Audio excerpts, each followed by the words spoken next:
This is कमशा your biology educator. आज हम एक बहुत ही इम्पोर्टेंट टॉपिक पे डिस्कस करने वाले हैं और ये टॉपिक है प्लांट फिजियोलॉजी का। I hope the topic is visible to you guys.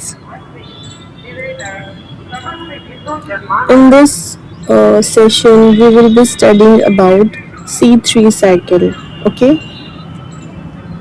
Video को हम बहुत शॉर्ट एंड क्रिस्प रखेंगे and we will try to cover almost all the important points of C3 cycles. ठीक है, अब take out your pen and paper और लिखते जाइए अपने वर्ड्स में कि अगर इन केस आपको इस सेशन के बाद कोई भी प्रॉब्लम हो या डाउट आए तो आप उससे मुझे कमेंट सेक्शन में पूछ सकते हो। ठीक है, और मैं आपके डाउट्स को जल्दी से जल्दी रिजॉल्व करने की कोशिश करूँगी पूरी। फोटोसिंथेसिस साइकिल पढ़ें और कार्बन की बात ना हो। ठीक है, दिस इज एक्चुअली इम्पॉसिबल। अब थोड़ा सा हम समझेंगे हिस्ट्री के बारे में और कार्बन का रोल हमारी लाइफ में क्या है और कार्बन की इम्पोर्टेंस एक्चुअली में है क्या। ठीक है, carbon is the fourth most abundant element in the universe by mass. मतलब मास, अकॉर्डिंग टू मास एलिमेंट्स क्या होते हैं। Elements carbon is the fourth most abundant element. ठीक है, अब हम ये भी सोचेंगे ना, हमारे दिमाग में आएगा कि कार्बन अगर फोर्थ नंबर पे है तो फर्स्ट थ्री कौन से होंगे। तो पहले है hydrogen, helium, the second one is the helium and the third is the oxygen and the fourth one that we have already studied, that is carbon. Okay, it is rare in earth crust. ठीक है, हमारे earth crust में carbon rare है, but जो carbon है ना वो बहुत ज़्यादा अबंडेंट है ऑर्गेनिक लाइफ में। ऑर्गेनिक लाइफ कौन सी होती है, जिसे हम लाइक प्लांट्स, एनिमल्स, माइक्रोब्स। मतलब कार्बन कहीं ना कहीं हमारे में, एनिमल्स में, माइक्रोब्स में या और भी जितने भी लिविंग थिंग्स हैं प्लांट्स में किसी न किसी फॉर्म में कार्बन है।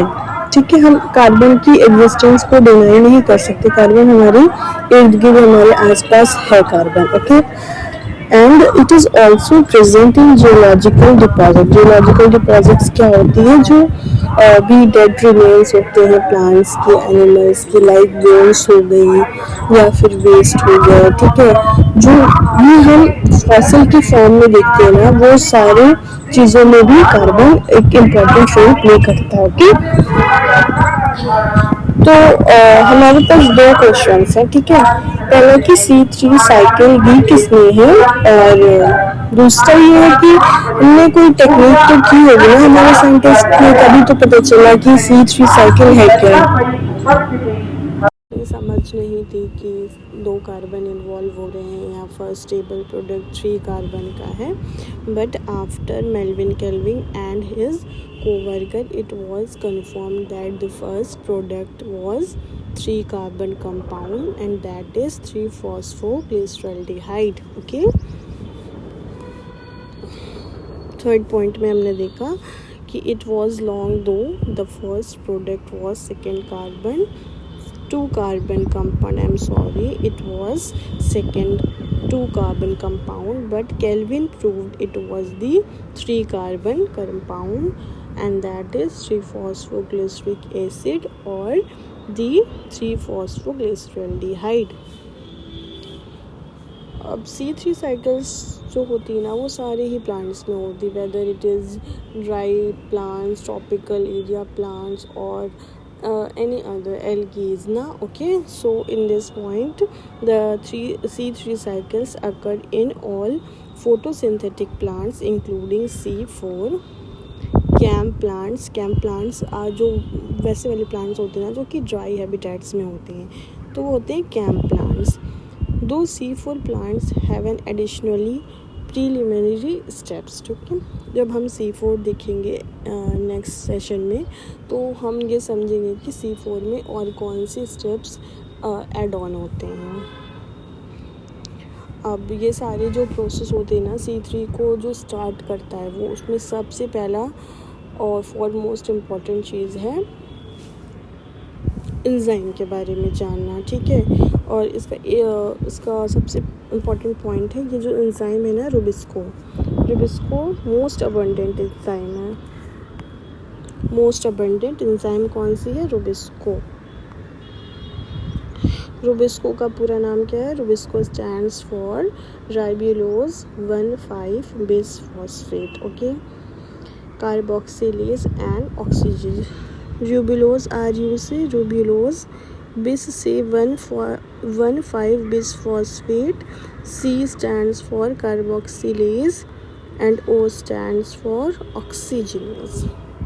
अब बाइंडिंग एफिनिटी की बात करते हैं। Third most important point about rubisco, it has an active site that can bind to both CO2 and O2। अब हमको ये मतलब हमें दिमाग में क्वेश्चन तो आएगा ना कि रुबिस्को जो एंजाइम है वो इतनी इम्पॉर्टेंट क्यों है? क्योंकि उसके पास 2 बाइंडिंग साइट होती है।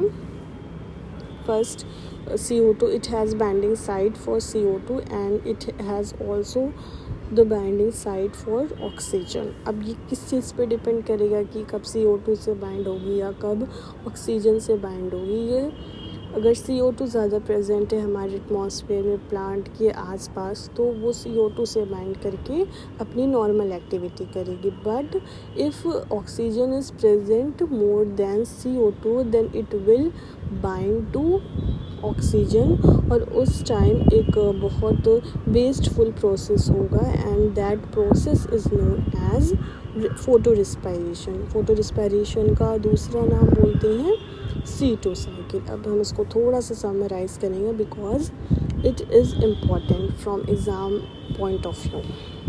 सो द रुबिस्को इज़, अब चाहो तो उसको लिख लो या फिर आफ्टर द सेशन आप वीडियो को पॉज करके भी लिख सकते हो। Rubisco is the most abundant enzyme in the universe. First point is this. Second, rubisco stands for ribulose 1,5 bisphosphate carboxylase oxygenase. Second point done, clear ना? Okay. The third point, it has the binding site for both carbon dioxide as well as oxygen। ये points में आप लिख सकते हो। when CO2 concentration is high it acts as carboxylase, ठीक है, and when oxygen concentration is high it acts as oxygenase photorespiration। अब तब कौन सी प्रोसेस हो जाएगी? C2। अब तो हमसे कोई ये पूछेगा ना, हमें ये तो पता होता है कि C3 में फर्स्ट एंजाइम होती है रुबिस्को, ठीक है, लेकिन अब हमसे कोई ये पूछ ले कि फोटो रिस्पायरेशन में या फिर C2 साइकिल में कौन सी एंजाइम होती है, तो वहाँ भी रुबिस्को ही काम करती है। बट इस टाइम क्या होगा ना, उसकी कार्बोक्सिलेज एक्टिविटी काम नहीं करेगी, इस टाइम उसकी ऑक्सीजनेज एक्टिविटी काम करेगी।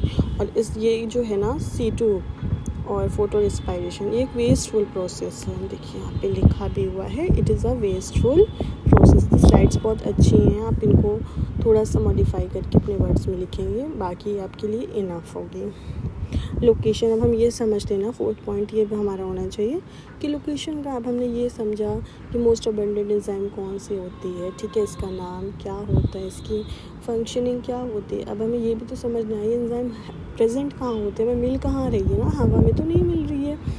तो it is strictly localised chloroplast stroma.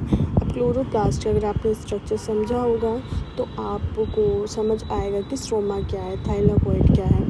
But अभी मैं बताऊंगी, अगर वैसे भी नहीं आ रहा है तो अभी मैं थोड़ा सा उसको बताऊंगी, ठीक है। In C4 plants it is only found in bundle sheath cell. अभी मैं आपको दोनों स्ट्रोमा का भी मीनिंग बताऊंगी। बंडल शीट सेल जो कि C4 में होती है, ठीक है। अगर कोई आपसे बोले कि बंडल शीट सेल C3 में होती है तो आपने बोलना है नहीं, no it is not present in C3 cycle but it is present in C4 cycle. अब देखते हैं हम क्लोरोप्लास्ट का स्ट्रक्चर। यहाँ पे outer membrane, inner membrane, outer membrane, inner membrane, ठीक है। ये स्टैक्स है, कॉइन्स की तरह होते हैं ना ये स्टैक्स।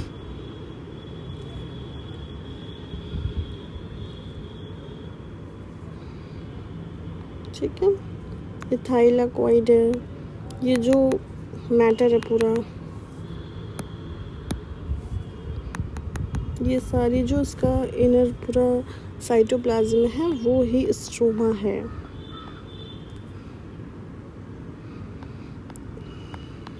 स्ट्रोमा बंडल शीट से रिप्रेजेंट होती है C4 प्लांट्स में। अब हमारे दिमाग में ऐसा होता है कि हम सोच रहे हैं कि C4 प्लांट्स में ही क्यों होती है। C4 प्लांट्स होते हैं ना, वो थोड़े हाई टेम्परेचर पे पाए जाते हैं।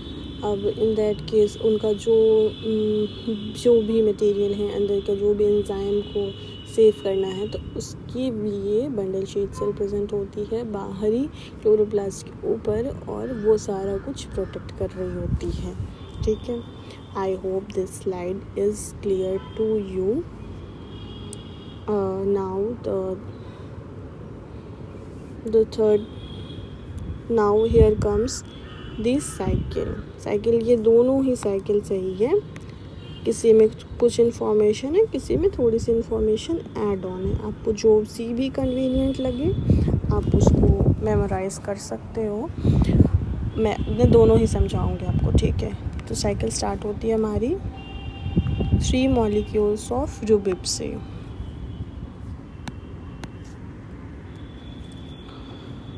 रुबिब देखेंगे 5 कार्बन कंपाउंड है, और यहाँ पे फर्स्ट और फिफ्थ पोजीशन पे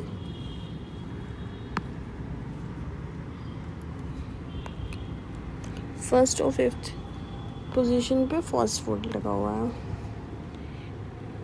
फिर आता है 3 molecule of CO2, 3 molecule of ये, 3 मॉलिक्यूल ऑफ CO2, 3 × 5 यहाँ हो गया, यहाँ टोटल हो गया 15 कार्बन, यहाँ 3 मॉलिक्यूल ऑफ CO2। तो एक मॉलिक्यूल CO2 का 1 कार्बन होगा, 3 मॉलिक्यूल ऑफ CO2 मतलब 3 कार्बन। ठीक है, 5 और 3 कितना हो गया टोटल 18 कार्बन का ये पूरा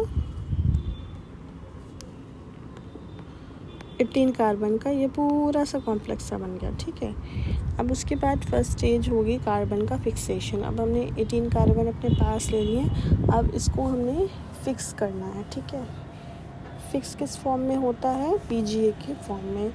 यही हमारा फर्स्ट स्टेबल इंटरमीडिएट है 3-फॉस्फोग्लिसरिक एसिड और 3-फॉस्फोग्लिसरॉल्डिहाइड। 3 पोजीशन पे, थर्ड पोजीशन पे फॉस्फेट है, और ग्लिसरॉल्डिहाइड का स्ट्रक्चर आपने पढ़ा होगा। ठीक है, नहीं पढ़ा होगा तो आप यहाँ से देख के समझ सकते हैं, इट इज़ वेरी क्लियर। अब इस स्टेप में यहाँ पे फिक्सेशन तो हो गया, अब होगा रिडक्शन होगा। ठीक है, next stage is reduction. Reduction किस में होगा, 3PGA का ग्लिसरॉल्डिहाइड 3-फॉस्फेट, इसमें पोजीशंस की चेंजिंग होगी और ये चेंज हो जाएगा। इसमें क्या यूज़ होगा, 6-ATP, 6 NADPH, NADPHR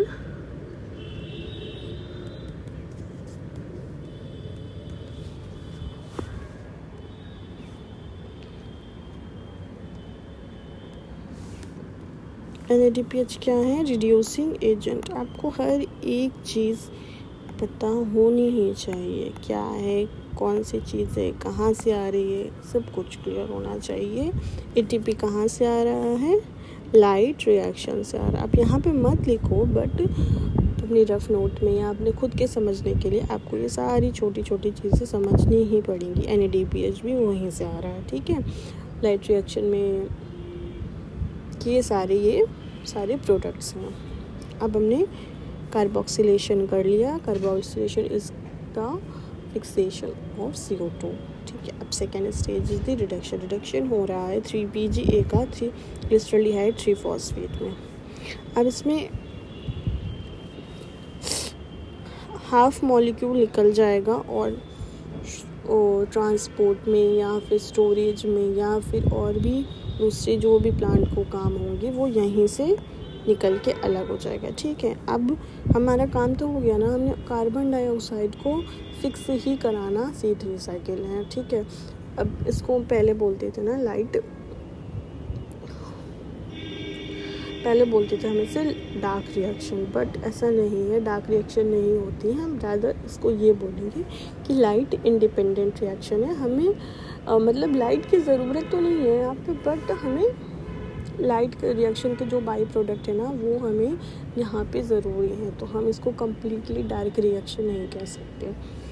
फिर हमने क्या करा, अब हमारा काम होगा। तो रूबिस को क्या है, एंजाइम है, और एंजाइम को हमें बाद में रीजनरेट कराना पड़ेगा उसको। वो खाली जो है ना रिएक्शन में हेल्प करता है, वो खुद भी यूज़ नहीं होता। तो यहाँ पे अब रीजनरेशन स्टेप में रूबिस को वापस से आ जाएगा हमारे पास। रीजनरेशन के लिए फिर से हमें 3 ATP चाहिए होगा। अब देख रहे हो ना, यहाँ पे 3 है, यहाँ पे 3 है, यहाँ पे 3 है, सब कुछ 3 है। तो उस हिसाब से यहाँ पे 6 लगेगा। जहाँ पे 6 चाहिए वहाँ पे 6 ATP 6 NADPH लगेंगे। जहाँ पे 3 मॉलिक्यूल चाहिए वहाँ पे 3 ATP लगेगा। यहाँ पे ये वाली साइकिल आपकी कंप्लीट हो गई। दूसरी जो है साइकिल वो बस यहाँ पे हल्का सा देखिए 6 रूबिस को यहाँ पे आया, शॉर्ट लिव्ड इंटरमीडिएट। अब आप ये समझ सकते हो ना, P क्या है, फॉस्फेट है, C क्या है, कार्बन है। उसके बाद से कौन सा इंटरमीडिएट बना, फिर कितनी ATP लगे, कितने यहाँ पे 6 लग रहे हैं, यहाँ पे 12 यहाँ पे पूरा एक, इसको ना इस वाली स्लाइड में समझेंगे। स्टोचियोमेट्री जो है वो हम यहाँ समझेंगे कि कितने के लिए कितनी ATP लग रही, कितनी NADPH लग रही। अभी यहाँ पे इसको मत समझो, बट इस स्लाइड से आपको सिर्फ याद रखना है कि कौन सी एंजाइम यूज़ हो रही है, कौन सा स्टेप आ रहा है, स्टेप्स के नाम क्या है, कौन से प्रोडक्ट बन रहे हैं, कैसे क्या हो रहा है। स्टोचियोमेट्री हम अलग वाली स्लाइड में, दूसरी वाली स्लाइड में समझेंगे। ठीक है, ये स्लाइड्स में एनर्जी रिक्वायरमेंट कितनी है to synthesise 1 molecule of glucose. 1 molecule of glucose का 1 मॉलिक्यूल कितने का होता है, 6 कार्बन का ना।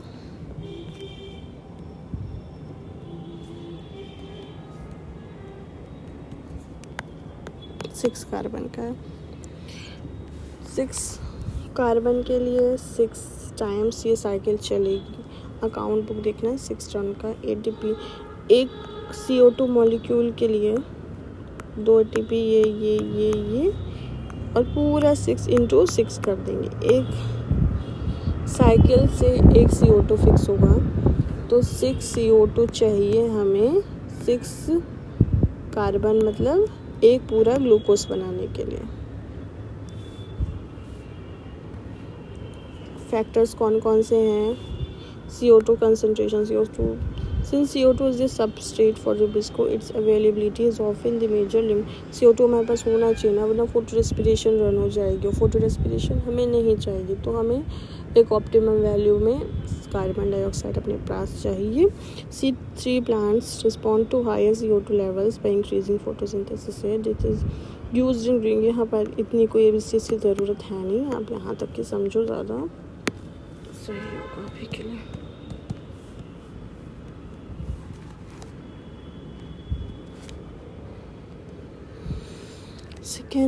सेकेंड फैक्टर है टेम्परेचर। द डार्क रिएक्शन बोलना यहाँ पे सही नहीं है। The light independent reaction are enzymatic making them highly temperature sensitive. Enzymes की प्रॉपर्टी है कि वो टेम्परेचर के अकॉर्डिंगली वेरी करती है। अगर टेम्परेचर ऑप्टिमम हुआ तो ही वो करेगी। लोअर टेम्परेचर पे एंजाइम इनएक्टिव हो जाती है, हायर टेम्परेचर पे एंजाइम डीनेचर हो जाती है। तो एंजाइम के लिए temperature is important crucial factor. Light intensity, while it is dark reaction, no, it is not a dark reaction now. It depends on the products of light. Yes, this point is right. Products कौन से होते हैं मैंने बताया आपको पहले ही, ATP होता है और NADPH होता है। If light drops the cycle eventually halts. तो आई होप ये साइकिल आपको समझ में आई होगी। मैंने ट्राई तो पूरा बेस्ट किया है अपनी तरफ से कि आपको ये समझ में आए कि C3 साइकिल को किसने दिया। मैं थोड़ा सा समराइज़ करती हूँ ना, ठीक है। केल्विन ने किया एंड इसको वर्कर्स टेक्निक कौन सी यूज़ हुई, रेडियो एक्टिविटी यूज़ हुई, फर्स्ट स्टेबल प्रोडक्ट कौन सा है C3 का 3-फॉस्फोग्लिसरॉल्डिहाइड इंटरमीडिएट, ठीक है। अब हमने एंजाइम्स के बारे में समझा। रुबिस्को क्या है, मोस्ट अबंडेंट एंजाइम है। रुबिस्को का stands for ribulose one five bisphosphate carboxylase oxygenase. फिर it has dual binding affinity, ठीक है। It is strictly localized in the chloroplast stroma. Cycle के बारे में हमने समझा कि 3 मॉलिक्यूल्स रुबिब के लेंगे, 3 मॉलिक्यूल CO2 के लेंगे। अब 18 कार्बन का PGA बनेगा, जो 3 PGA है ना, तो 3 मॉलिक्यूल है, तो यहाँ पे 6 बनेंगे, 6 मॉलिक्यूल ऑफ ये बनेगा। फिर इसको कार्बोक्सिलेशन में ऐसा हुआ, फिर रिडक्शन में ग्लिसरॉल्डिहाइड 3-फॉस्फेट बना, फिर रिजनरेट करेंगे, रुबिस्को हमें वापस चाहिए। फिर ये सारी चीज़ें होंगी। स्टोइकियोमेट्री हमने समझी कि एक ग्लूकोज 6 कार्बन का है तो 6 साइकिल्स रन करनी पड़ेगी। एक साइकिल में एक CO2 फिक्स होगा तो 6 साइकिल चाहिए होगी। एक CO2 के हिसाब से ये सारी चीज़ें हैं, 6 टर्न जब चलाएंगे तो इंटू 6 हो जाएगा सारों का मल्टीप्लाई। फैक्टर्स कौन कौन से इफ़ेक्ट करते हैं, CO2 की कंसनट्रेशन हमारे पास ऑप्टिमम होनी चाहिए, वरना C2 साइकिल रन हो जाएगी और हमें C3 अभी चाहिए, ठीक है। टेम्परेचर चाहिए क्योंकि रुबिस्को एक एंजाइम है और ये टेम्परेचर सेंसिटिव है, तो टेम्परेचर ऑप्टिमम होना ही चाहिए।